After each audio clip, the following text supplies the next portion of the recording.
Nós agradecemos a sua audiência, esteja você em casa ou no trabalho. Eu sou a Fabiane, faço parte do marketing da FIA e os responsáveis pelo tema de hoje, que é dica para profissionais que desejam construir projetos de Big Data e inteligência artificial, é oferecido pelo LabData FIA, o núcleo que é o Centro de Excelência em Big Data e Inteligência Artificial, pioneiro nos cursos de Big Data e Inteligência Artificial no Brasil, coordenado pela professora doutora Alessandra Montini, que já vai estar entre nós, mas representada no momento pelo professor Daniel Castro, professor do LabData, que apresenta para a gente o palestrante da noite. Enquanto isso, se você não conhece a FIA e caiu de paraquedas nesse link, eu vou falar um pouco da FIA para você. Nós atuamos em 3 diferentes áreas. Na educação, somos reconhecidos internacionalmente como referência de ensino. Mantemos intercâmbios e convênios com universidades dos Estados Unidos, da Europa, das Américas e da Ásia. Nós temos curso de graduação em administração, MBA, pós-MBA, pós-graduação, mestrado profissional em gestão de negócios e um portfólio completo de capacitação executiva em EAD. Como consultores, já desenvolvemos mais de 8.000 projetos estratégicos que levaram conhecimento e inovação para pequenas, médias e grandes empresas das esferas públicas, privada e até do terceiro setor. Como pesquisadores, somos desenvolvedores de algumas conhecidas pesquisas como o Ranking do Varejo, Índice de Credibilidade da Black Friday, Empresas Mais em parceria com o Estadão e os lugares mais incríveis para se trabalhar em parceria com o UOL. Nós somos mais do que uma escola de negócios, nós somos graduação, pós-graduação, mestrado, MBA, consultoria, pesquisa, e isso faz a diferença. Se você não conhece o LabData, a gente vai passar um breve vídeo também sobre o núcleo, mas antes disso eu quero falar um pouquinho sobre a dinâmica aqui do nosso encontro. O palestrante já disse que fala com a gente por mais ou menos 50 minutos, e depois eu vou voltar e interagir com vocês, o palestrante, o professor. Deixem as suas perguntas através do painel de controle de vocês, tem um campo que chama Q&A. Use esse painel para as perguntas e o chat apenas para interação. Tá bom? Eu vou passar um vídeo do LabData, então. E logo após eu passo a palavra já direto para o professor Daniel. Criada em 1980 por professores do Departamento de Administração da USP, a FIA é hoje uma das principais e mais renomadas escolas de negócios do Brasil, estando presente em rankings nacionais e internacionais. A FIA é uma instituição com grandes projetos de consultoria, pesquisa e educação. Atualmente, ela é líder em educação executiva e a única escola brasileira entre os 55 melhores MBAs do mundo, segundo revista Financial Times. Ela é reconhecida como a graduação de melhor avaliação, notas máximas no ENAD e a única com 5 estrelas do Guia do Estudante. Possui programas de educação em várias áreas como Big Data, Analytics, Marketing, Finanças e Gestão de Pessoas. O LabData é um dos principais programas institucionais. O LabData é um laboratório de ensino, pesquisa e consultoria em análise de informações que atua como núcleo de pesquisa e aperfeiçoamento para alunos, pesquisadores e profissionais que precisam desenvolver estudos e projetos nas áreas de estatística aplicada, inteligência artificial, data mining e análise de Big Data. Conta com infraestrutura de ponta em laboratórios e recursos, softwares, como também em pesquisadores e professores altamente qualificados. Há 2 ou 3 anos eu recebi um desafio da empresa de transformar os serviços que a gente entregava para os nossos clientes em um conceito de solução informacional mais moderno do que o que a gente fazia naquele momento. A principal dificuldade que eu tinha era o meu próprio conhecimento, era o meu próprio desenvolvimento, como eu podia transformar uma área para algo que eu mal conhecia. A minha opção foi por fazer um curso de MBA em Big Data na FIA, que me ajudou demais. A FIA me proporcionou todo o know-how que eu consegui na área de Big Data. O curso me proporcionou um avanço na minha carreira excelente. Eu consegui ao decorrer do curso, na metade do curso mais ou menos, mudar exclusivamente para a área de Big Data. Todos os profissionais que eu considero como uma referência no meu âmbito profissional, que me indicaram o curso, falaram muito bem do LabData. E ao pesquisar e comparar, dá para ver logo de cara que a FIA traz a grade mais completa, conseguir ver termos desde a estatística mais básica até o machine learning, que é algo mais avançado. Então eu consigo sair do zero, da inércia até um projeto final.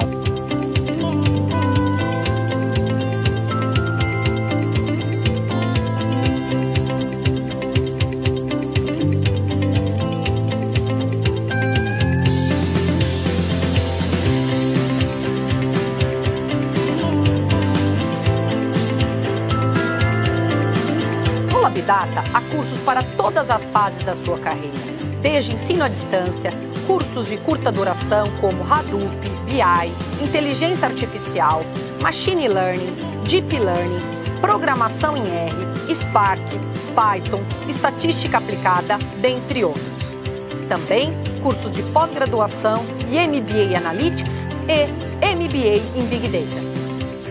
A FIA mantém convênios e intercâmbio com instituições no Brasil e no exterior, permitindo constante atualização de conhecimento e troca de experiência nas suas áreas de especialização.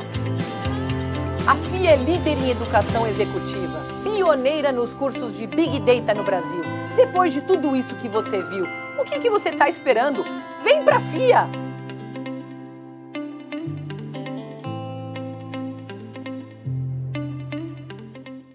Bacana. Primeiramente, boa noite a todos. Tá um prazer aqui estar com vocês essa noite. Meu nome é Daniel Castro. Atualmente trabalho com dados, faço parte do time de engenharia, construções de data lake, né? Trabalhar com dados e armazená-los também, e saber como armazená-los faz parte do meu dia a dia. E está cada vez mais a importância de você saber o que está armazenando e conseguir identificar, né? Se a gente consegue identificar, personificar uma pessoa com os dados, então é algo que está sendo cobrado, né? Claro, pelo governo, tem toda a LGPD para tratar isso, e também a gente tem todo um cuidado para saber o que armazenar e também como rastrear, né? Então, essa parte do data lake, manipular os dados, é algo muito importante hoje no dia a dia das empresas, uma preocupação, devido também às multas, etc., as penalizações que a gente possa sofrer com isso. O Ricardo, né, professor do MBA nosso aqui, ele é especialista, né, na parte de segurança, em como manipular, como tratar, né, e saber o que identificar, né, naquele dado ali, como é que eu consigo, eu posso esconder e-mail, para que eu vou utilizar o e-mail, o nome da pessoa, tudo que eu consigo chegar na pessoa, eu tenho que ter um cuidado, né? Então, hoje a gente está cada vez mais fácil, né, fazer alguma fraude, se passar por outra pessoa, então essa parte de dados está cada vez mais sensível nas empresas. Então, eu vou passar a palavra para o professor Ricardo, para ele se apresentar e para ele fazer a apresentação dele, com certeza aí a gente vai ser bem bacana. Boa noite a todos. Olá, pessoal, boa noite. Tudo bem com vocês? Por aqui tudo bem, graças a Deus. Saudade de estar na sala de aula com vocês, né? Somos aí professor da casa e era uma delícia, né? Quando a gente podia ir, né, nos campi para poder dar aula, poder interagir com vocês, mas o que temos para hoje é esse contato virtual, né? A gente precisa, eu acho que de certa forma, estar gratos, né, de estarmos aqui e podemos ter essa oportunidade, né? Eu acho que muita gente aqui no Brasil não está tendo essa oportunidade mais. Queria compartilhar com vocês aí um pouquinho sobre as dicas que a gente poderia dar para vocês sobre como construir um projeto de Big Data ou inteligência artificial com segurança, ou pelo menos conhecendo os riscos jurídicos que envolvem essas atividades, tá? Vou compartilhar com vocês a minha tela, né, a minha apresentação, e aí, pela dinâmica aqui da palestra, a gente vai conversar um pouquinho e depois disso a gente vai abrir para perguntas, né? Então, fiquem à vontade para mandar as perguntas, né, como foi indicado no início, e aí no finalzinho a gente interage um pouco mais, tá? Por hora a gente vai falando um pouquinho sobre as nossas problemáticas aqui. É lógico que como especialista, né, como especialista de Lei Geral de Proteção de Dados Pessoais, a gente vai focar em Lei Geral de Proteção de Dados Pessoais. Não necessariamente vamos falar só de segurança, ou podemos dar algumas dicas de segurança, mas o foco aqui realmente é tratamento de dado de acordo com o que a lei atualmente ela disciplina. Vai ser bem interessante, a gente vai trazer alguns exemplos do dia a dia, tá? Eu, dentro da minha especialidade, acabo tendo a oportunidade de ajudar muitas empresas a se adequarem à LGPD. Então, a gente tem muito exemplo de campo mesmo. Não são exemplos imaginados, tirados, né, do estrangeiro, exemplos que, poxa, não fazem sentido para nós aqui no Brasil. Então, vocês vão ver que todos eles fazem bastante sentido e a gente vai descobrindo aí quais são esses cuidados, de fato, como fazer com que o meu projeto ele não já nasça morto, né? Já nasça viciado, já nasça inadequado de acordo com a lei. Eu já cheguei a dar uma palestra uma vez que era: a ideia é boa, mas não passou pelo jurídico, né? Já dei uma palestra assim, por quê? Porque muitas vezes a empresa ela tem uma baita de uma ideia, poxa, é aí que eu vou mergulhar, e aí só que a ideia ela é boa, não passou pelo jurídico, não passou por uma análise um pouquinho mais apurada sobre se aquele projeto poderia caminhar ou não poderia, se deveria ter algum tipo de adequação ou não, se dava para ter corrigido a rota no meio do trajeto ou não dava. Então, é bastante importante a gente poder ter um pouquinho da visão da lei, um pouquinho da visão da proteção de dados pessoais e da privacidade para poder saber se o nosso projeto, eventualmente, ele tem esses problemas, esses vícios, né? Até pela minha especialidade, gente, só para também fazer aqui me apresentar de uma forma diferente, né? A gente foi contemplado aí com a oportunidade de lançar o primeiro livro de Lei Geral de Proteção de Dados comentada, tá? Pela Revista dos Tribunais. Aqui nessa arte a gente tem até a 3ª edição, mas está saindo a 4ª edição agora, tá? Nesse mês ainda. Então vai sair a 4ª edição desse livro. E fui coordenador do último livro ali da ponta, né? Que é o Legítimo Interesse LGPD. Muito interessante também, muito importante para o dia a dia dos profissionais. O primeiro livro, que é um livro mais antigo, foi quando saiu o Marco Civil da Internet. A gente também participou de uma obra coletiva, onde a gente falou um pouquinho sobre o Marco Civil da Internet e as ações de inovação. Né? Muita gente tinha muita preocupação se eu poderia continuar inovando com essa lei. Agora as pessoas têm outra dúvida. Se eu consigo continuar inovando, consigo continuar tendo boas ideias com a LGPD? E aí a gente vai conversar um pouquinho sobre isso.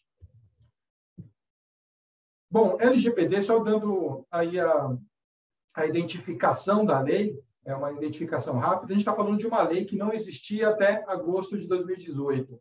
Ué, mas por que eu estou ouvindo sobre ela só agora ou só recentemente? Porque houve uma série de discussões sobre quando ela entraria em vigor ou não entraria, e aí o que aconteceu? Em setembro de 2020 foi quando ela entrou em vigor, pelo menos uma parte dela. Então, desde setembro de 2020, eu já deveria estar fazendo as coisas de acordo com essa lei que a gente vai conversar, de acordo com a LGPD. E aí, gente, olha só, o que o legislador fez? Ele jogou a sanção administrativa só para agosto de 2021. Ou seja, a partir de agosto, se eu não cumprir a lei, eu posso também ser multado administrativamente. Eu gosto de dar o seguinte exemplo, gente, quando eu falo da LGPD. Vamos pensar que eu sou motorista profissional e, sem que, né, por acidente, eu atropelo alguém na faixa de pedestre. Quais são as implicações que eu tenho com essa ação? Eu tenho uma implicação civil, porque eu vou ter que provavelmente pagar uma indenização para essa pessoa, o tratamento médico dela e tal. Eu tenho uma implicação penal, porque eu posso ter cometido um crime, né? Lesão corporal ou até mesmo um homicídio. Eu tenho uma implicação que pode ser trabalhista, porque se eu sou um motorista profissional, eu posso ser demitido por justa causa por ter infringido uma regra de trânsito. E tenho, por fim, a sanção administrativa, que é a sanção do DETRAN. Então, é o DETRAN que vai lá e me multa também. Além de tudo, ainda vou ser multado. O que a LGPD ela disciplina? Que essa multa, como se fosse a multa do DETRAN, nesse meu exemplo, mas essa multa administrativa, ela só vigora em agosto de 2021. Porém, todos os outros aspectos de responsabilização já estão em vigor desde setembro de 2020. Tá? Ou seja, eu posso ter ações cíveis, posso ter ações criminais e posso ter ações trabalhistas. Não sei quem acompanha aqui o jornal Valor Econômico, mas saiu se não me engano, uma matéria no mês passado que a gente já tinha 193 ações trabalhistas fazendo referência à LGPD. 193, hein? De trabalhadores entrando com ação com foco em LGPD. Então, é um assunto que está realmente em voga aí. E também não podemos esquecer de todos esses vazamentos de dados pessoais. Inclusive, gente, eu vou dar, de certa forma, um spoiler aí. A gente já tinha, né, na nossa apresentação nas aulas, um exemplo, que foi um exemplo que, de certa forma, tem relação com um dos vazamentos, e a gente vai ver daqui a pouco. Vou manter o suspense, mas a gente vai ver até o final da palestra, tá? Então, a lei é esta, está em vigor desde setembro de 2020, e a partir de agosto a gente pode ter sanção. Podemos ter multas aí de até 50 milhões de reais por infração. 50 milhões de reais é dinheiro demais, gente, quebra muita empresa. Falando um pouquinho do Big Data, né, do Big Data, ou da inteligência artificial, a gente conhece muito bem, acho que vocês poderiam descrevê-la de uma forma muito mais precisa tecnicamente do que eu, mas a gente percebe, né, que essa integração de dados, essa possibilidade de processamento em quantidade, em volume, com veracidade de dados, isso é cada vez mais comum e importante também. Mas até pela relevância que o Big Data tem, ele também tem um aspecto em que o Estado tem interesse em como o Big Data acontece. Não é um tipo de relação, gente, não é um tipo de atividade que eu faço ali e o Estado ele ignora. Deixa ele aí fazendo o que ele tem que fazer. Não é esse tipo de atividade. O Big Data ele é uma atividade que é extremamente relevante socialmente. Tá? Ele é relevante comercialmente, ele é relevante socialmente, e ele merece o olhar do Estado para a regulamentação das atividades. Então, a LGPD, ela vem, querendo ou não, com grande impacto no Big Data. E é por isso que a gente precisa entender um pouco melhor da lei, para a gente conseguir saber o que eu posso fazer com uma lei contra mim não, né? Regulando a minha atividade. Às vezes é contra você, às vezes é até a favor de você. Só fazendo aí um breve comparativo, por que o Big Data, né, o Big Data é tão importante para nós, né, socialmente falando? E aí eu peguei lá os 5 Vs que são características do Big Data. Velocidade, volume, variedade, veracidade e valor. Todos esses 5 elementos, eles de cara, eles já indicam a relevância social que eles possuem. Olha só, quando eu penso em velocidade, né, e penso numa atividade, como, por exemplo, investigações, como quando eu penso em segurança, quando eu penso em derivação de dados, um dado que se transforma em outro e se transforma em outro, é lógico que o Estado ele tem a necessidade de enxergar o Big Data até como uma própria ferramenta para fazer esse tipo de atividades de segurança, de investigação. Hoje em dia, por exemplo, a gente vai ter que manipular, né, vai ter que gerir um N número de dados de pessoas que já foram infectadas, por exemplo, com Covid, de pessoas que já foram vacinadas com a primeira dose, com a segunda dose, né? A gente vai ter que ter uma necessidade de ter dados que nem estava no exemplo aqui, mas que a gente já vê que tem uma relevância social muito grande. Mas e aí, como tratar esses dados? Quando a gente pensa em volume, é a mesma coisa. E eu daqui a pouco vou mostrar para vocês um exemplo muito prático sobre... a gente está mencionando investigações aqui, mas um exemplo muito prático de como o Big Data ele também é acionado para fazer esse tipo de verificação, tá? Para auxiliar autoridades públicas. Mas, por exemplo, quando eu penso em volume, né? Eu tenho Big Data para ter volume mesmo, para ter muito dado. Eu também tenho reflexos em investigações, quanto mais dado eu tiver, melhor, né? Poxa, como é que eu vou saber se o dinheiro, né, que foi utilizado para comprar uma mansão de 6 milhões, ele tem origem lícita ou ilícita? Às vezes volume, às vezes velocidade é extremamente importante para investigações como essa, né? A livre iniciativa, se temos players no mercado que têm muito volume de dado e outros não têm nada, isso pode prejudicar, inclusive, a livre iniciativa, novos entrantes no mercado. O volume ele também pode caracterizar uma espécie de cartéis, né? Só algumas empresas têm muitos dados, outras ficam sem, e aí essas empresas acabam trancando o mercado para as demais.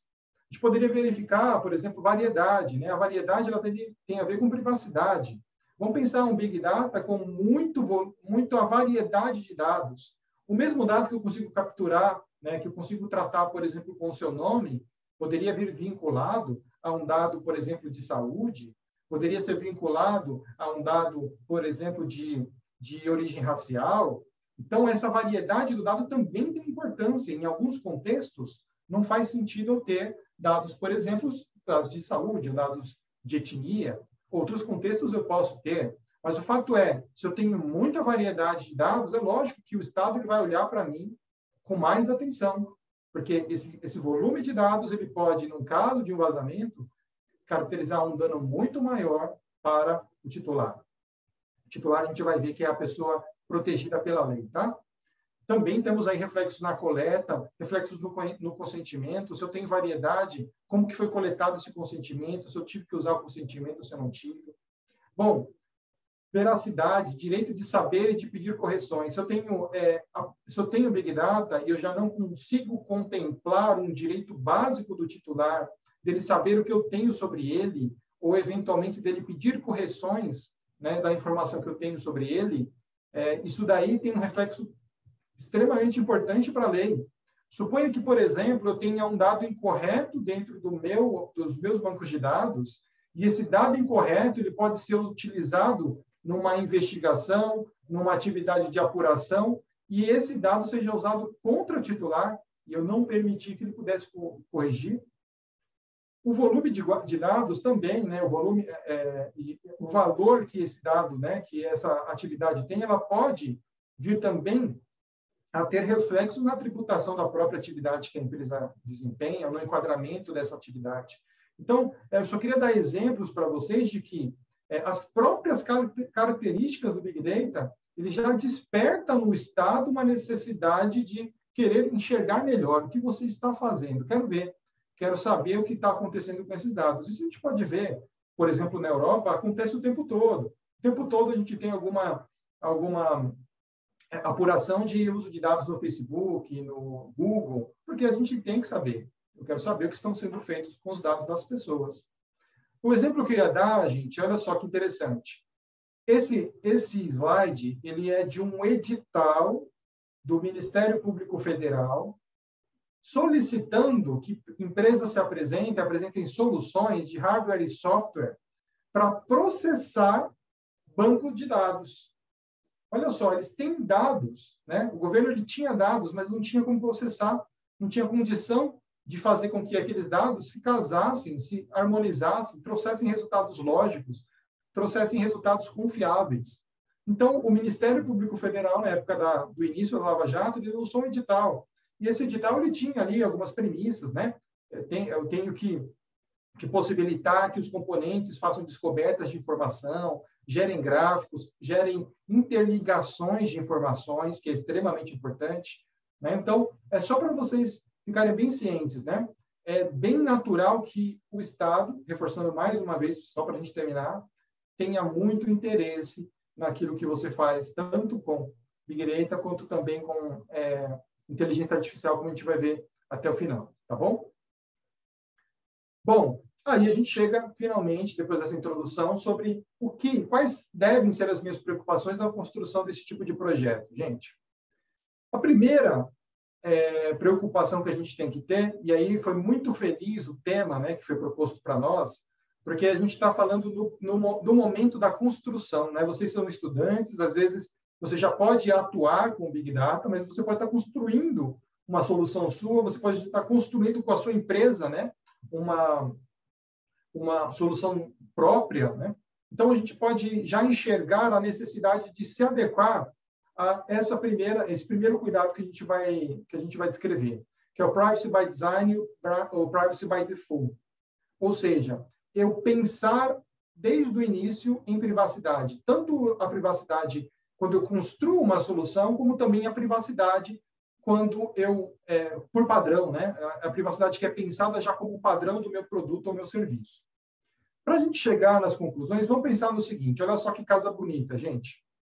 Não sei quem curte, eu acho interessante a casa, acho bacana, algum aproveitamento de um container, né?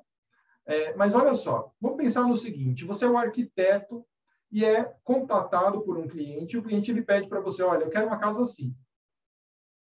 Se você for um bom arquiteto, o que você vai fazer? Você vai fazer a casa assim, né? Você vai providenciar, vai construir lá o piso, vai comprar o container, vai pedir para revestir, vai fazer o encanamento, vai fazer a fiação e tal. Você vai fazer direto ou você vai pensar em algumas implicações desse desejo que o seu cliente tem?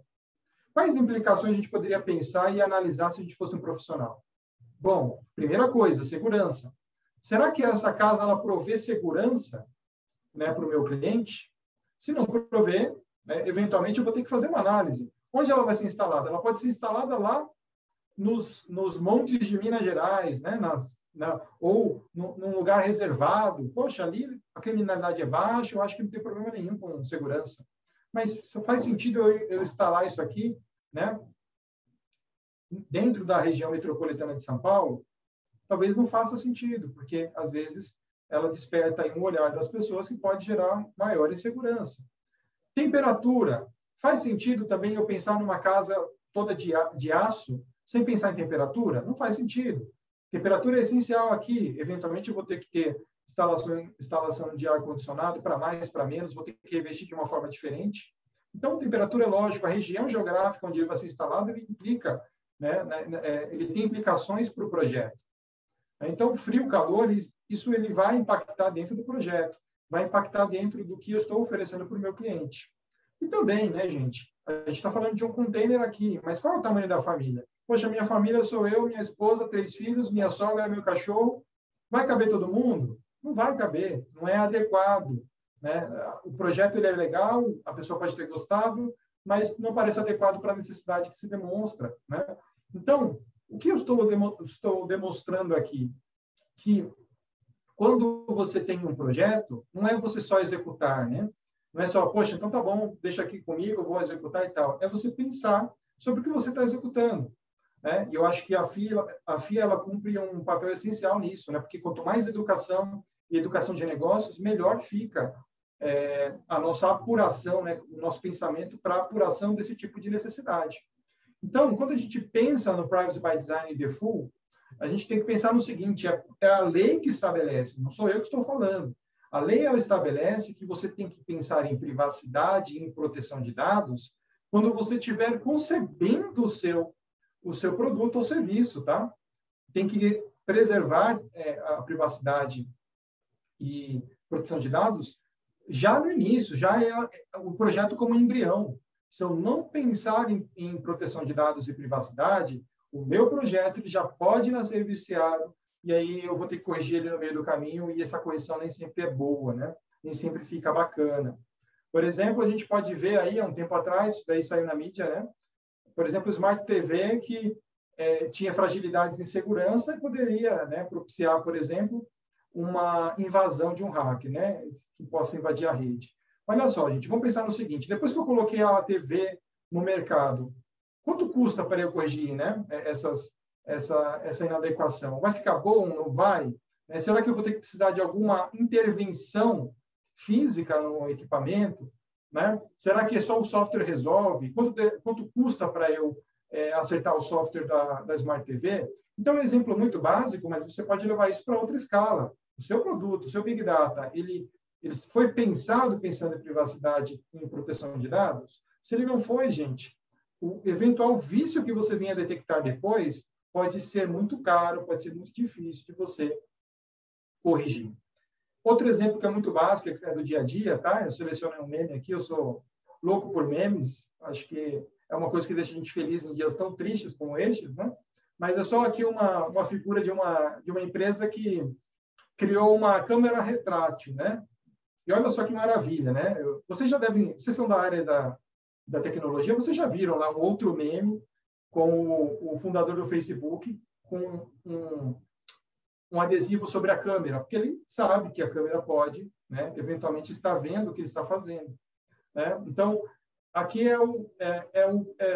a privacidade pensada como padrão. Então, eu já pensei a privacidade do cliente, né, do meu usuário, embutindo a câmera. Ela não precisa estar visível para te visualizar o tempo todo, por exemplo. Olha só que bacana que poderia ser uma iniciativa como essa. Ah, pode não ser funcional. Tudo bem, pode não ser funcional, mas o ideal é que com a expertise das pessoas, o estudo das possibilidades, isso passe a ficar cada vez melhor, cada vez mais natural, cada vez mais amistoso para as pessoas. Aqui está meio grosseiro, né? Mas quem sabe a gente pode pensar num cenário melhor. Então, gente, quando a gente pensa, né, na privacidade só depois da criação, ela pode ser menos eficiente, porque um puxadinho sempre é menos eficiente do que um projeto concebido originalmente com determinadas características. Ele pode ser menos amigável, né, para o usuário, para as pessoas que estão operando, ele pode ser muito pior para ser trabalhado, né? Pode ser feio. Esse puxadinho ele pode ser uma coisa horrorosa, né, para quem está utilizando. Poxa, isso aqui não faz sentido, está feio, está ruim, não está intuitivo. Pode ser caro, né? Muitas vezes, gente, quando a gente tem um projeto que tem que ser adequado, para você adequar, você tem que gastar mais dinheiro e esse esforço pode ser muito grande, né? Poxa, vamos pensar na construção de uma casa. Bom, eu tenho a construção de uma casa, mas eu sei que tem uma infiltração. E é uma filtração por um erro de projeto. Bom, mas qual que foi o erro do projeto? Como que eu vou descobrir onde está? Né? Às vezes, esse esforço ele é muito pior do que se você tivesse pensado desde o início numa tecnologia, em métodos mais eficientes e mais seguros, de acordo com a LGPD. Pode ser mais trabalhosa, né? Esse retrabalho que você vai fazer, ele pode te gerar e te penalizar, né? Você poderia estar fazendo muito mais coisa, pensando em muito mais novidade, mas aí eu vou ter que trabalhar para resolver um problema que eu mesmo posso ter criado. E ela também pode ser mais complexa também. Às vezes, poxa, agora não tem mais o que fazer. Bom, não tem mais o que fazer. Vai ter que resolver de alguma forma. Bom, essa solução acaba ficando muito complexa para a gente conseguir operacionalizar. Então, isso é extremamente importante, né? Pensar desde o início, desde a concepção, em privacidade e proteção de dados. A gente vai dar mais algumas dicas que têm relação com essa, tá, gente? Mas eu só queria apontar para vocês como é importante eu ter como uma prerrogativa do meu projeto já pensar privacidade e proteção de dados. Falando um pouquinho de características, né, de como eu poderia direcionar esse pensamento, a gente tem aqui alguns princípios, tá? Esse Privacy by Design, ele é uma construção de uma pesquisadora focada em proteção de dados, foi feita na época de 90, né, essa construção dela. E ela criou alguns princípios. Ela chama Anne, mas eu não lembro mais o sobrenome dela, é canadense. Ela elencou alguns princípios do Privacy by Design, e esses são os princípios, a gente vai discutir eles rapidamente. O Privacy by Design ele tem que ser proativo e não reativo, como a gente está falando. Não posso esperar o problema acontecer para eu resolver. Ele tem que ser proativo, eu tenho que pensar na solução antes do problema. A privacidade tem que parecer como um padrão, né, que a gente falou, Privacy by Default. É um padrão, gente. Não posso fazer puxadinhos dentro do meu projeto. Ele tem que ser incorporado ao design. Né? Então, incorporado ao design é o quê? Incorporado a própria sistemática que eu vou implementar, a própria condição do meu produto, do meu serviço, tem que estar incorporado, ele tem que fazer parte natural do meu produto, do meu serviço. Ele tem que manter a funcionalidade plena do meu produto ou serviço. Não sou eu, né, fazendo o seguinte, olha, para eu resolver a privacidade aqui, eu vou tirar uma funcionalidade porque não funciona sem essa funcionalidade. Não é isso que se pretende. Pensar em privacidade não é só você deixar de fazer alguma coisa, mas é fazer alguma coisa de uma forma correta, de uma forma pensada. De repente, por exemplo, se eu dependo, por exemplo, de geolocalização e eu acho, poxa, não quero geolocalização porque isso vai me gerar um problema tal e tal. Bom, você pode corrigir isso, por exemplo, com consentimento. Né? Será que não vale a pena? Então, em vez de desistir da funcionalidade, tenta pensar numa solução dentro da lei que possa fazer frente a essa necessidade, essa problemática. A segurança, que é o próximo, a segurança tem que ser de ponta a ponta, sempre prevista, sempre aplicável, e a segurança não se abre mão nunca, tá? Dentro do processo do Privacy by Design. Preservação da visibilidade e transparência. Então, ela também tem que oferecer o máximo de visibilidade e transparência também para as pessoas que fazem, né, que estão utilizando aquele serviço ou produto. E respeito à privacidade sempre, o titular como a pessoa central dentro da minha solução. A gente sabe, gente, que para a empresa, o que está no centro é o banco de dados, né? Quando a gente pensa, às vezes, em Big Data. Mas a gente tem que repensar isso e pensar, poxa, o banco de dados só existe porque o titular existe, e o titular está contido dentro do centro do meu negócio. O titular que é o proprietário do dado pessoal. É uma premissa que a lei ela traz, tá? Hoje em dia, a gente não pode falar, a empresa tal é dona do dado. Não existe empresa dona de dados pessoais, gente. Isso daí é uma lenda agora, tá? Não existe.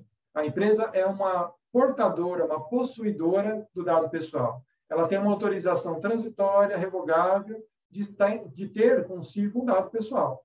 Mas se o titular não quiser que ela tenha, o titular pode se insurgir, e aí a gente vai entrar na análise jurídica se a empresa ela tem ou não que eliminar aquele dado. Então, não podemos esquecer de dois aspectos fundamentais quando a gente pensa em privacidade, né, e proteção de dados. A gente tem que pensar na privacidade em si, ou seja, eu não gerar uma invasão maior do que aquela que eventualmente eu possa ter, né? Não gerar uma incursão na intimidade da pessoa maior do que aquela que eu possa ter, e também preciso prover que a pessoa tenha controle sobre o tratamento do dado que eu realizo.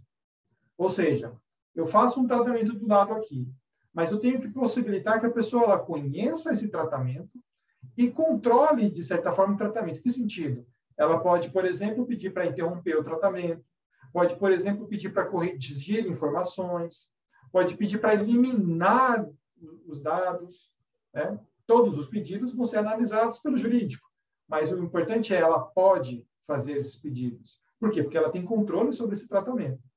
Tá? Segundo ponto, gente, extremamente importante, considerar os direitos dos titulares. Vamos pensar no seguinte, geralmente quem faz a construção, quem opera o banco de dados, né, quem opera o sistema, ele não está na ponta do titular. Então, o titular ele tem relação com a empresa de outra forma, né? Ele entra através do comercial, entra através do marketing, entra através de N ferramentas ali. Às vezes entra através de pesquisa em órgãos públicos e tal. Mas o fato é, se o dado está comigo, eu preciso conseguir atender os direitos do titular. Titular é a pessoa que é protegida pela lei, que é a pessoa de carne e osso. Eu, você, somos titulares de dados. Então, se eu não pensar nos direitos do titular na hora de conceber o meu projeto, e eu, eventualmente, tecnicamente, não conseguir atender esses direitos, o meu projeto já está errado. Veja bem a importância disso. Quais são esses direitos, gente? Vamos pensar primeiro como titular, tá? Você como pessoa de carne e osso. Vamos pensar primeiro com a sua cabeça como pessoa física. Depois pensa na sua cabeça de projeto, tá? Você como pessoa de carne e osso tem direito à confirmação dos dados. Você pode perguntar quem tem o seu dado e qual dado que tem. Você tem direito a ter acesso ao dado. Você tem direito a pedir correção do dado. Você tem direito de pedir a anonimização do dado, ou seja, fazer com que aquele dado não mais te identifique como pessoa, como indivíduo. Vou dar um exemplo. Suponha que eu tenha lá todos os hábitos de consumo de uma pessoa, né? Ricardo, e aí tenho todos os hábitos de consumo dele. Cerveja, picanha, sei lá, macarrão, tênis X, né? Serviço de nuvem tal. Imagina, eu tenho todos os hábitos de consumo dessa pessoa. Anonimizar é dizer o seguinte, olha, eu tenho uma pessoa X que consome tudo isso, mas eu não sei quem ela é. Né? Eu mantenho alguns dados, mas esse dado ele já não consegue identificar o Ricardo, porque tem muita gente que consome cerveja, picanha, tênis e coisas assim. Tá? Então, esse direito é o direito titular, anonimização. Revogação do consentimento. Se o meu tratamento do dado ele é fundado, né, no consentimento, o consentimento sempre pode ser revogável a qualquer momento. Tá? Então, eu também tenho que possibilitar a revogação desse consentimento. Se a pessoa revoga o consentimento, o que eu tenho que fazer? Eventualmente, eliminar os dados todos. A gente vai falar depois um pouquinho sobre isso. negativa de consentimento, ele tem a possibilidade de dar a negativa do consentimento dele, mas também tem a possibilidade de entender se ele der a negativa, qual é o efeito negativo que ele tem. Então, suponha, se eu eventualmente não me identificar no site, o site não vai se customizar e não vai oferecer para mim os produtos que eu tenho interesse, por exemplo. Por quê? Porque ele não conhece.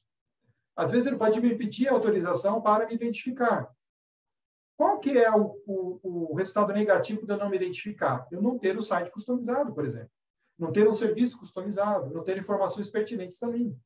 Então, o resultado da minha negativa de consentimento são esses elementos, dentro do exemplo que eu dei. Também é um direito do titular de conhecer qual é o efeito negativo que ele tem se ele não te der o consentimento. Ele tem direito a pedir a eliminação do dado, ou seja, você exclui definitivamente o dado. Mas vou manter no backup. Pode? Não pode. O backup é só uma cópia, e é uma cópia de dado pessoal. Você não pode manter, se você eventualmente for obrigado a eliminar o dado, você não pode manter nem no backup. Mas o meu backup não permite que eu apague o dado. É aí que a gente chega, gente, quando a gente fala do Privacy by Design e Privacy by Default. Se eu não enxergar essa possibilidade logo de início, eu não consigo cumprir o direito do titular. Se eu não consigo cumprir o direito do titular, essa ferramenta não está adequada à minha necessidade. Eu tenho direito, como pessoa física, a saber com quem você compartilhou os meus dados. Se eu não tenho controle sobre com quem eu compartilhei, como eu vou atender esse direito? Não vou conseguir.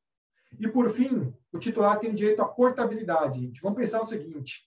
Eu compro, sei lá, na Magazine Luiza e posso pedir para o Magazine Luiza mandar os meus dados para o ponto frio. Esse direito, ele ainda precisa ser regulado, né? Ele precisa ainda de características técnicas. Mas o fato é, eu vou ter que, eventualmente, criar uma possibilidade de extrair a informação de uma forma interoperável e encaminhar para o meu concorrente. Se eu não posso fazer isso, eu também tenho um furo no meu projeto. Falamos até agora de pessoas físicas, você pensando com a cabeça de pessoa física. Agora, pensa com a cabeça de negócio. Se o titular chegar até mim e pedir acesso, eu consigo dar? Se ela chegar até mim e pedir a revogação do consentimento, eu consigo administrar? Se ela chegar para mim e pedir a portabilidade, eu consigo fazer? Se ela chegar para mim e pedir anonimização, eu consigo operacionalizar a anonimização? Se o meu projeto não contemplar a possibilidade de eu conseguir atender o direito dos titulares, eu não estou regular. Esse projeto está furado. Nesse sentido, ele vai ter que ser corrigido. Tá? Não dá para não conseguir atender o direito do titular. Todo mundo tem que atender. Tá? Controle da origem dos dados pessoais. O que é esse controle da origem dos dados pessoais? Gente, muitas vezes, como eu disse, o operador, né, as pessoas envolvidas num projeto de Big Data não estão na ponta do titular. Então, ela está só movimentando ali as engrenagens daquilo que está sendo feito. Né? Mas toda vez que entra um banco de dados no meu Data Lake, né, toda vez que entra um banco, eu sei de onde esse banco veio, eu sei qual que foi a origem, se essa origem é lícita ou não é lícita. Se eu não souber, eu tenho um problema. Por quê? Porque eu tenho, né, para eu conseguir fazer o tratamento de um dado, eu tenho que ter uma legitimação a partir da LGPD. A LGPD ela estabeleceu 10 hipóteses pelas quais eu posso ter um dado pessoal comigo. E aí eu como operador do projeto, né, do serviço, eu posso não ter essa visibilidade, mas o meu cliente ele é obrigado a ter esse enquadramento, a conseguir ser identificado, né, dentro de uma dessas bases. Se o meu cliente, né, se aquela pessoa que me forneceu a base de dados, ela não me descreve a base legal pela qual o dado é compartilhado comigo, eu tenho um problema. Por quê? Porque eu vou ter que apurar se, por exemplo, essa base de dados ela foi fruto, por exemplo, de um desvio, de um vazamento, e, eventualmente, ter que eliminar essa base se, por exemplo, eu tiver algum problema jurídico quanto a isso. Então, eu vou falar um pouquinho das 10 hipóteses legais pelas quais as pessoas, né, as empresas, elas podem tratar dado pessoal, tá? A primeira é o consentimento, gente. A gente já sabe o que é consentimento, todo mundo dá consentimento o tempo todo, e aí eu vou fazer uma crítica bem contundente aí, essa bobagem da gente aceitar cookie o tempo todo, é uma bobagem a gente fazer isso, é uma bobagem da empresa pedir isso o tempo todo, né? Isso não está na LGPD, tá? Não é uma obrigação legal, só que todo mundo viu isso lá no estrangeiro, vou trazer para cá, vou fazer, e às vezes a pessoa coloca lá um pop-up bobo, né, de coletar consentimento em cookie e acha que está de acordo com a LGPD. Isso nem está na LGPD, tá, gente? A gente nem recomenda para os clientes colocar, e ele coloca se ele quiser. Então, mas o consentimento você conhece. O consentimento é aquele que a pessoa ela fala que quer que você trate o dado pessoal dela. Muitas vezes, o consentimento ele é a principal base, mas ela não é só a base, ela não é uma base exclusiva. Eu tenho todas as outras 9 bases jurídicas para tratar do pessoal. Ou seja, em todas as outras 9 bases jurídicas, eu não preciso ter o consentimento do titular. Vou reforçar. Em todas as outras 9 que a gente vai falar aqui, eu não preciso de consentimento. Olha que maravilha. Para Big Data é maravilhoso não precisar de consentimento, né? O dado vai entrando, poxa, melhor ainda. Quanto mais dado, melhor. Né? E eu não preciso ficar me preocupando em coletar consentimento de ninguém. Só que assim, se eu não tenho consentimento, eu tenho que conseguir enquadrar o tratamento em qualquer outra dessas bases legais. Se eu não conseguir encaixar, eu não posso tratar o dado pessoal, tá? Então, tá bom, vamos lá. Cumprimento de obrigação legal regulatória é uma outra base jurídica. Se eu tenho uma base de dados, por exemplo, que vem de cumprimento de obrigação legal regulatória, isso está embasado. Vamos pensar o seguinte, uma base de dados de origem fiscal, né, de emissão de notas fiscais. Emitir uma nota fiscal é uma obrigação legal. Então, esse dado ele está encaixado nessa base legal. Se eu tenho, por exemplo, dados pessoais relativos à execução de contratos, fechei o contrato com o cliente, com o titular, e aí eu tenho esses dados comigo. Eu tenho dentro da minha base todos os dados relativos a essas contratações. Posso ter comigo? Posso. Por quê? Porque eu tenho com o titular um contrato que exige o tratamento do dado dele. Então, eu posso fundamentar em execução de contratos. Política pública. Às vezes, eu tenho um banco de dados que é consumido pelo próprio governo. Para o quê? Para implementar uma política pública, por exemplo. Eu também posso tratar dado pessoal com foco em política pública. Eu posso tratar dado pessoal para exercício regular de direitos. Se o meu cliente, né, se a empresa ela precisa defender o direito dela, eu não preciso pedir consentimento, gente. Né? Eu passo direto pelo consentimento e sigo para o exercício do meu direito. Né? Tem um errinho aqui nesse slide, tá, gente? Esse consentimento que está na terceira linha, a gente vai ler como atividade de pesquisa e também atividade acadêmica. Quando eu tiver que fazer um trabalho acadêmico, eu também posso fazer um trabalho acadêmico tratando o dado pessoal. Eu posso fazer o tratamento para proteção ao crédito. Toda vez que eu tenho, por exemplo, um banco de dados para fazer o tratamento, né, para conseguir verificar o meu risco em concessão de crédito, eu também posso tratar esse dado. É uma base legal. O legítimo interesse é outra base legal. O que é esse legítimo interesse, gente? É uma possibilidade, uma carta um pouco branca aí que o governo dá, mas é uma base jurídica que se fundamenta num interesse que o controlador tem, né, que a empresa tem, de fazer o tratamento. Só que ela depende de algumas premissas. Ela depende de uma premissa que chama, por exemplo, a legítima expectativa do titular. O que seria isso? Quando eu tenho a relação, por exemplo, com uma farmácia, você quer o CPF na nota? Quero. Você quer o desconto do cartão, né, do seu convênio? Você quer dar o número do cartão para ter um desconto? Eu quero. Beleza. Eu dou lá todos os dados para eu ter um desconto na farmácia. Eu não espero que aquela base de dados seja compartilhada, por exemplo, com o meu empregador. Não espero que essa base de dados seja vendida. Por quê? É uma expectativa que eu tenho. Eu acho que aquele dado que eu dou para a empresa é só para que ela me dê o desconto. A gente teve um caso concreto muito interessante, gente, que é o tal do CPF na nota. Tá? Só para vocês terem uma noção de como funciona, às vezes, por trás, né, do caixa. Né?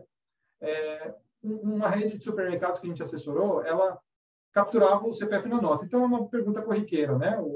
O caixa lhe pergunta, CPF na nota? Quando você dá o CPF na nota, qual que é a sua expectativa, gente? Ganhar 1 centavo de retorno, né, na nota fiscal paulista. Porque antigamente a gente tinha até uns retornos maiores financeiros, né, mas hoje em dia a gente não tem crédito nenhum, basicamente. Mas o fato é, você dá o CPF para constar na nota fiscal paulista e eventualmente ter algum crédito.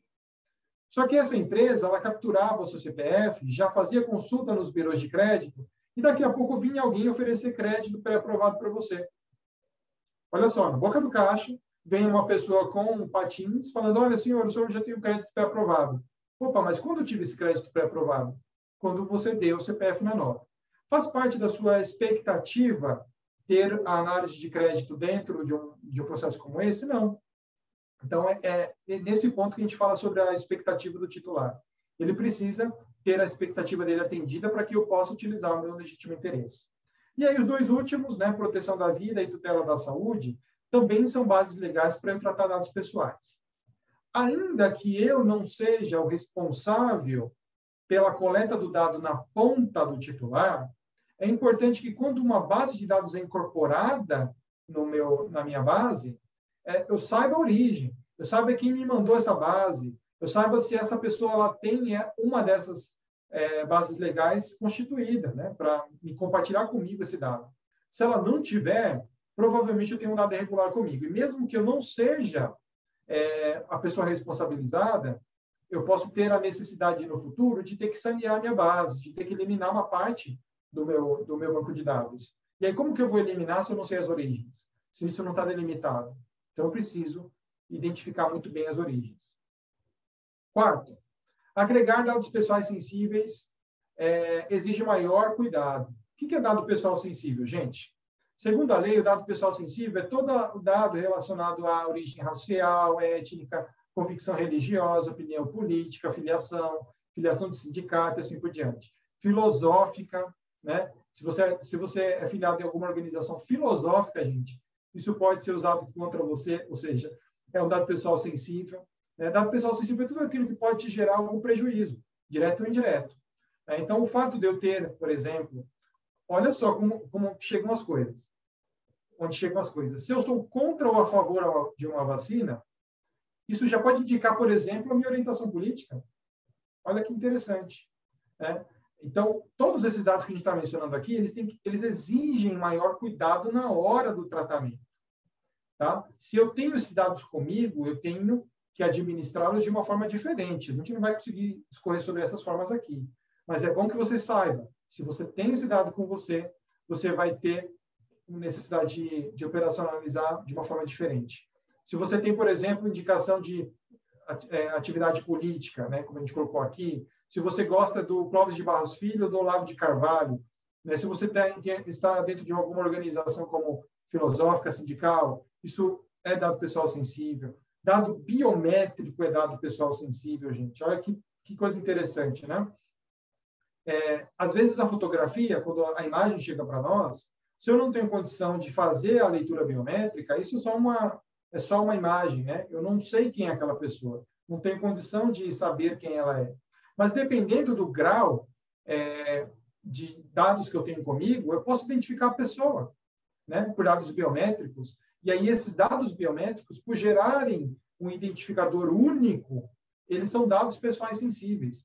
Aqui, gente, é uma coisa pública, né? Aconteceu isso em 2014. Uma faculdade, ela fez essa propaganda. Só que ela fez sem pedir permissão para o titular, né?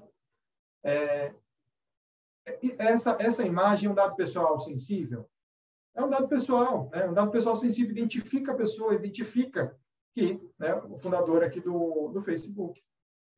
Então, dado biométrico também é extremamente importante. Dado de saúde também. Todo dado de saúde, se tiver dentro da base, eu preciso tratar ele de uma forma diferente. Olha só, gente, caso concreto isso. A gente assessora um cliente que tem dentro da empresa atividades de risco. Tá? essa atividade de risco, se a pessoa dorme, se a pessoa fica sonolenta, se a pessoa, de alguma forma, ela não consegue executar o trabalho, isso gera um risco de vida para essa pessoa, né? De morte, na verdade. Ela pode morrer e pode fazer outras pessoas morrerem. Porque dentro do parque, o que ela faz é tão importante que se ela, por exemplo, tiver um mal súbito, cair e tal, isso pode resultar num problema de segurança que vai atingir outras pessoas. O que o mercado tem oferecido ultimamente, gente? Não sei se vocês já viram. Uma pulseira que mede a frequência cardíaca, o grau de fadiga, a sonolência e assim por diante. Faz sentido eu ter isso numa região, né, numa atividade de risco? O que vocês acham? Faz sentido, não faz? Coloquem aí nos comentários depois, quem sabe a gente consegue ler. Faz sentido, não faz, tal. Esse tratamento de dados poderia estar vinculado ao tratamento de proteção à vida, não poderia? Se eu, eventualmente, coloco a pulseirinha no meu colaborador, vejo que ele está sonolento, e o meu sistema apita, né? Olha, fulano de tal está sonolento, eu posso ir lá e socorrer a pessoa. Pô, fulano de tal, vai tomar um café aqui, a gente para as máquinas e tal. Se ele continuar, né, nesse modo sonolento, pode gerar um prejuízo. Então, faz sentido, gente? Faz. Né? Proteção à vida, parece bacana. Vamos pensar no seguinte, se essa pulseira ela também pode medir a sua produtividade, será que eu posso colocar a pulseirinha no pessoal do escritório e verificar se o pessoal do escritório está sonolento, está dormindo, está com grau de fadiga alto ou não está, para medir justamente a performance desse profissional? Olha só, gente, a problemática que isso levanta. Né? Eu, eventualmente, como titular, posso arguir o seguinte, olha, para você fazer a apuração da minha produtividade, você não precisa saber da minha frequência cardíaca. Pega o meu trabalho, pega o resultado do meu trabalho, por exemplo. Tem uma outra forma de fazer a apuração de produção. Mas aí, gente, isso foi uma coisa que a gente analisou em um caso concreto, tá? Mas aí vem uma variável que eu queria compartilhar com vocês, né? É uma variável triste, mas acho que é importante para a gente ter essa condição de ver a relevância dessas decisões de negócio que a gente toma, né? Não só como titular, mas também como a própria empresa, né? A gente questionou muito essa possibilidade de usar a pulseira para produtividade. Isso não está abrigado pela lei, tá? Seria muito difícil operacionalizar para ver produtividade. Mas a gente tem uma pessoa no escritório, o pai faleceu de Covid. Essa pessoa ela veio para São Paulo, ela morava, né, ela era pequena, ela morava no sul de Minas, e o pai, vendo que não tinha condições de ele ter um estudo de qualidade aqui e tal, mandou o rapaz para São Paulo, né, para poder estudar aqui. E o pai trabalhava lá como caminhoneiro. Só que o pai pegou Covid. E aí, só que o grau de responsabilidade que o pai tinha era o seguinte. E aí o filho contou, com lágrimas nos olhos e tal. O filho contou o seguinte, o meu pai, ele com Covid, rodou 3.000 quilômetros de caminhão, doente, estacionou, né, fez todo o trabalho, todo o roteiro, estacionou o caminhão na frente de casa, no retorno, desceu, falou, olha, preciso ir para o hospital que estou passando mal. Não resistiu uma semana e morreu. Onde eu quero chegar com isso, gente? O mesmo dado, que é um dado que pode ser utilizado inadequadamente para aferir a sua produtividade, invadir a sua privacidade e, eventualmente, né, gerar um prejuízo profissional para você, poderia ter salvado a vida dessa pessoa. Né? Porque a pulseira serve para isso. Né? Então, olha só, a gente vai chegar num momento que essas discussões vão ser cada vez mais importantes de serem feitas. O que o titular, você como titular, prefere? Essa análise da sua condição física para te precaver de uma situação como essa? Você prefere manter a sua privacidade?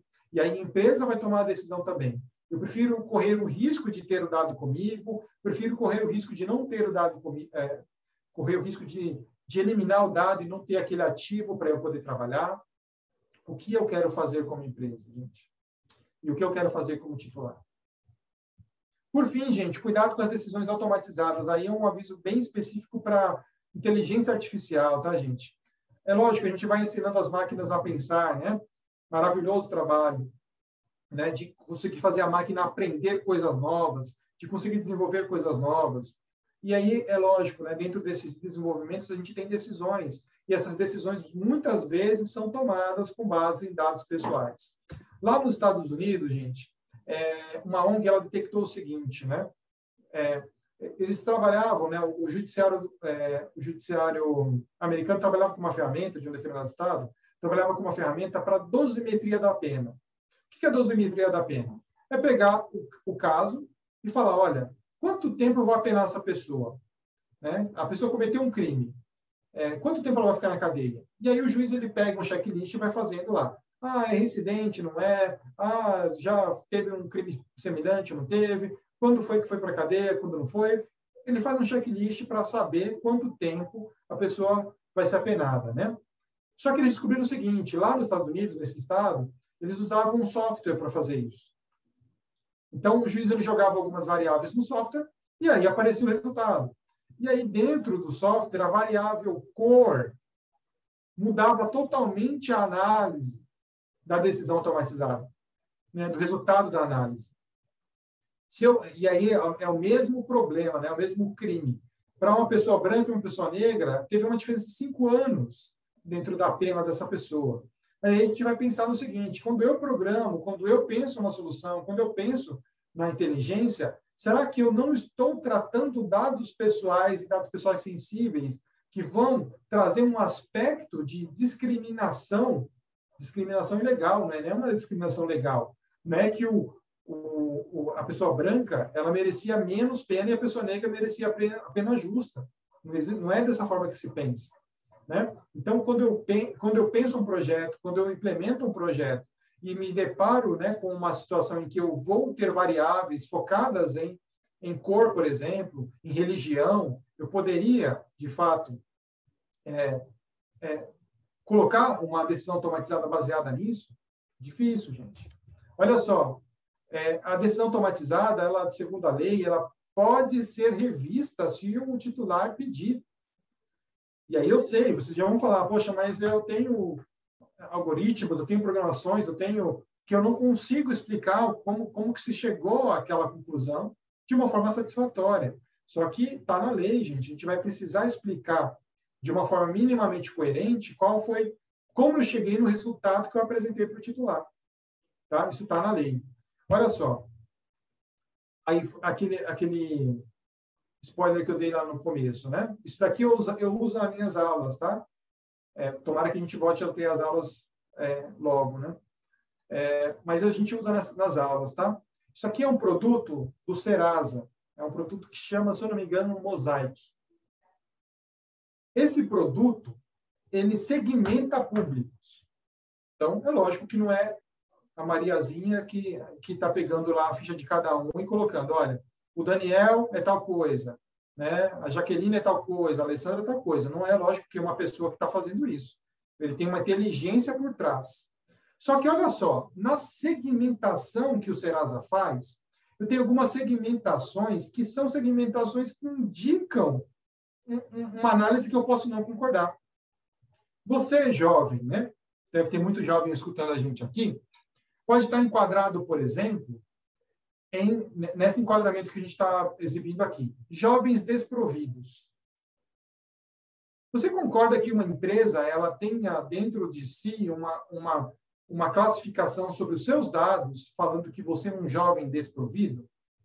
Você acha que tem o direito de, pelo menos, pedir explicação sobre essa decisão?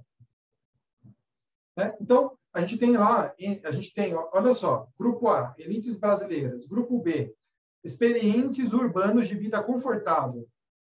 Você pode discutir até se você tem uma vida confortável ou não, gente. Mas olha só, essa classificação é feita automaticamente. E aí, toda vez que eu tenho decisão automatizada, eu tenho que saber explicar por que eu penso isso. Porque se eu não conseguir explicar, eu vou estar violando a lei. Gente, eu devo ter passado um pouquinho do meu prazo, né? Pouca coisa. Mas fico à disposição para perguntas aí. É lógico, a gente fez aí um bate-papo muito rápido sobre a lei, tem muito mais coisa na lei, mas eu acho que para o escopo que a gente precisava, é o que a gente podia fazer nesse tempo, tá?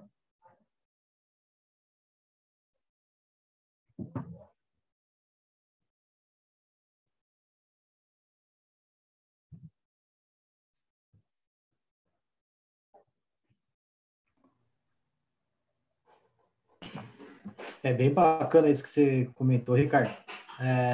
Quando a gente começa um projeto mesmo e não pensa nisso, né?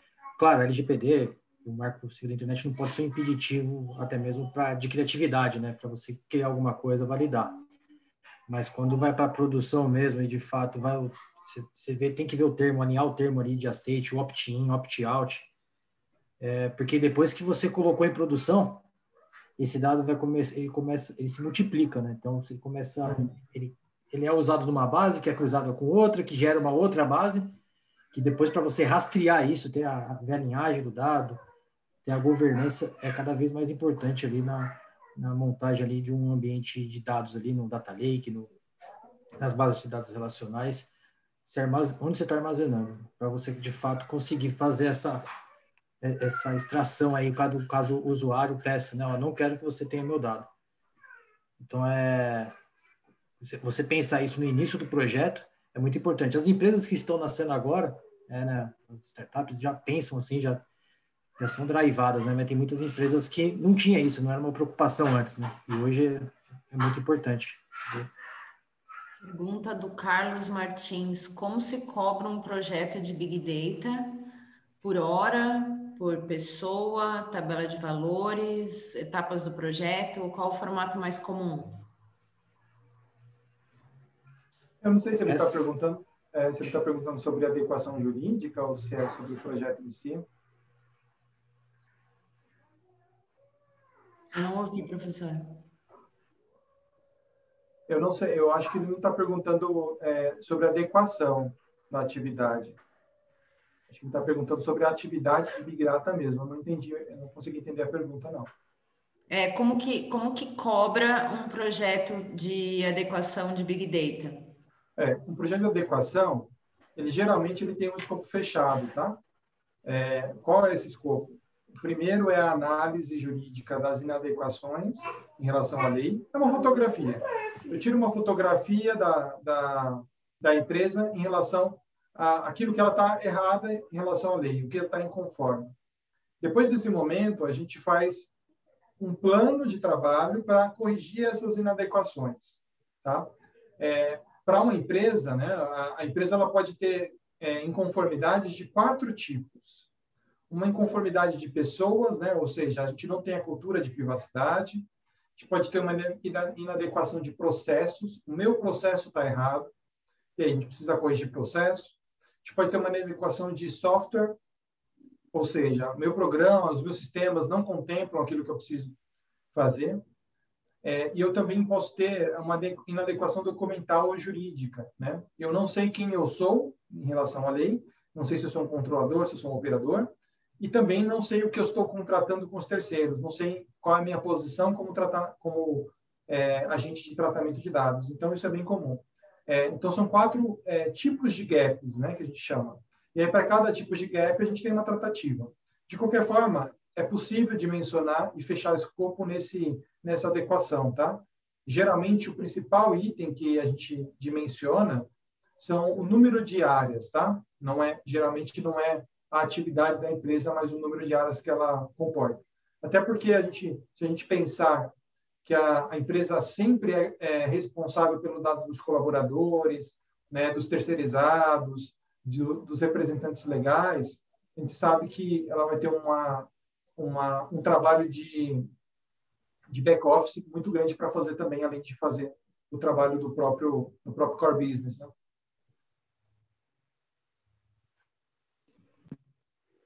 Até complementando, Ricardo, acho que vai ter todo esse apoio jurídico, toda essa visão, essa análise de impacto, e depois vai ter todo um trabalho, né, um back-office ali, que é você rastrear e ver o que você tem que alterar, né, o que você tem que mudar. Muitas vezes isso envolve um componente novo dentro da sua arquitetura, você mudar a sua arquitetura, Não tem uma equação certa, acho que vai de empresa a empresa, assim. Às vezes você consegue fazer com o recurso humano que você tem da companhia ali, com seus CLTs, mas aí muitas vezes não vai dar conta, então você vai ter que contratar uma consultoria e colocar a gente para de fato trabalhar e botar a mão na massa. Então é muito relativo isso, a gente não consegue chegar num... Cada um tem várias formas de cobrar isso. Verdade. Não temos mais perguntas, professor. Ok. Fechado, gente. Bom, de minha parte, estou bem feliz aí com a nossa audiência. Espero ter contribuído aí com o conhecimento de vocês. Fico à disposição aí, em caso vocês tenham dúvidas supervenientes, podem encaminhar para o pessoal da FIA. Com certeza, eles vão me encaminhar, tá bom? Alguma consideração final, professor Daniel?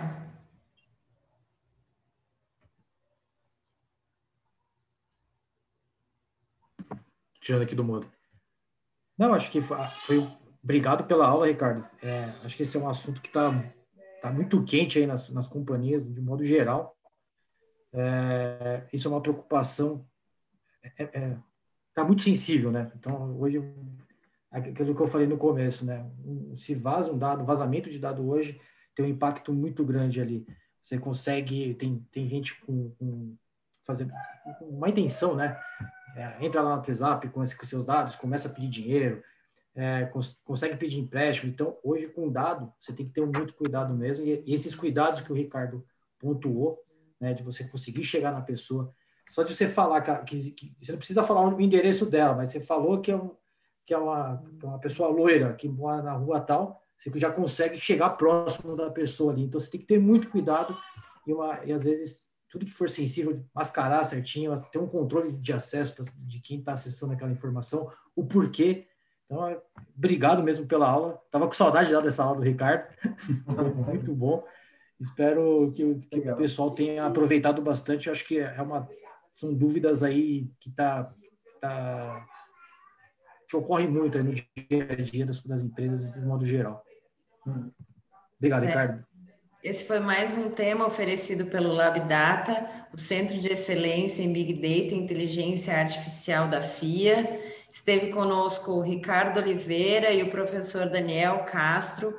Esse evento foi gravado e em 2-3 dias você pode reviver essa aula mais uma vez lá no nosso canal no YouTube, FIA Business School, e nós nos encontramos nas redes da FIA, e qualquer dúvida que você queira compartilhar com o professor, pode me mandar em eventos@fia.com.br, que com certeza você vai ser respondido. Uma boa noite a todos, então.